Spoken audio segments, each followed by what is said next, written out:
تحریک لبیک پاکستان کے امیر حافظ سعد حسین رضوی بنیادی طور پر ضلع اٹک کی تحصیل پنڈی گھیب کے ایک گاؤں کے رہنے والے ہیں اور ان کا تعلق علوی آوان برادری سے ہے۔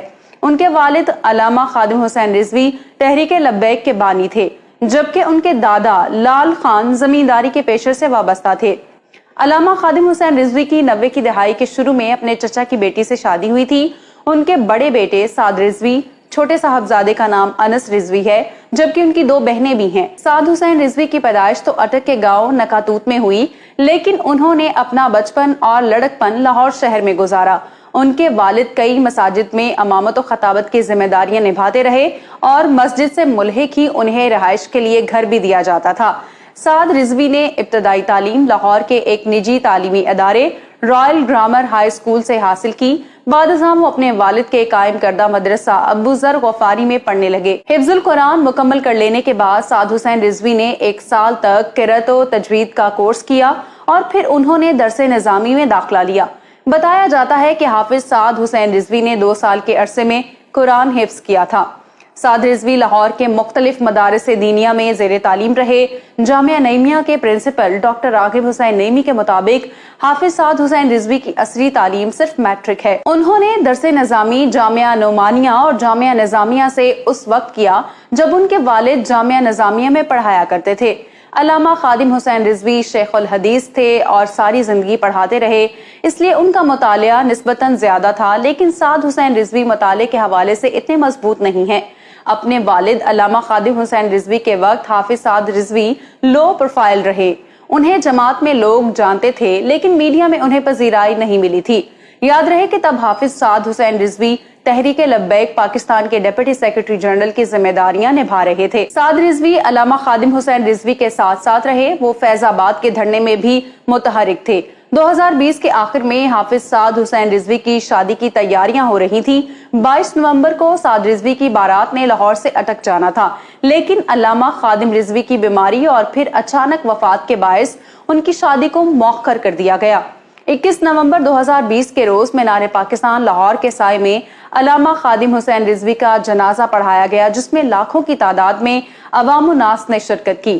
اسی موقع پر علامہ خادم حسین رضوی کے فرزند سعد رضوی کو ان کا جانشین اور تحریک لبیک پاکستان کا نیا امیر چن لیا گیا۔ جنازے کے موقع پر سعد رضوی نے خطاب میں اپنے والد کے مشن کو جاری رکھنے کے عزم کا اعادہ کیا تھا۔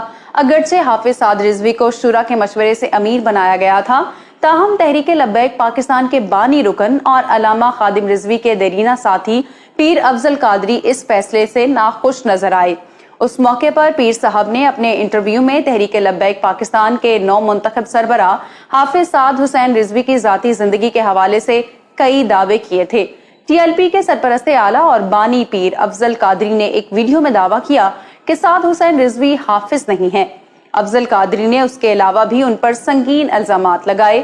پیر صاحب نے یہ تک کہہ ڈالا کہ سعد رضوی تو نشہ کرتا ہے، تو دوسری جانب تحریک لبیک پاکستان کی شورا کی جانب سے یہ بیان سامنے آیا کہ پیر افضل قادری کی باتوں پر بھروسہ نہیں کیا جانا چاہیے، کیونکہ انہوں نے پارٹی کو ایک ایسے وقت میں چھوڑا جب ان کے بیانات کی وجہ سے پارٹی بہت سخت کریک ڈاؤن سے گزر رہی تھی۔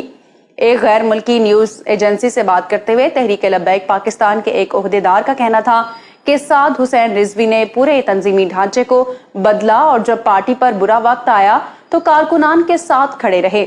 انہوں نے ہر سطح پر اپنی صلاحیتوں کا لوہا منوایا، جس کی وجہ سے شورا اس بات پر قائل ہوئی کہ انہیں امیر منتخب کرے۔ بہت کم لوگوں کو پتا ہے کہ لبیک لبیک لبیک یا رسول اللہ نعرے کے خالق بھی سعد حسین رضوی ہیں۔ علامہ خادم حسین رضوی کی طرح ان کے صاحبزادے سعد حسین رضوی بھی اپنی تقریروں میں پنجابی ٹچ دیتے نظر آتے ہیں۔ انہیں بھی مولانا رومی، حافظ شیرازی، اکبر الہ آبادی اور علامہ اقبال کے اردو فارسی کے سینکڑوں اشعار یاد ہیں، جنہیں وہ اپنی تقاریر میں دہراتے ہیں۔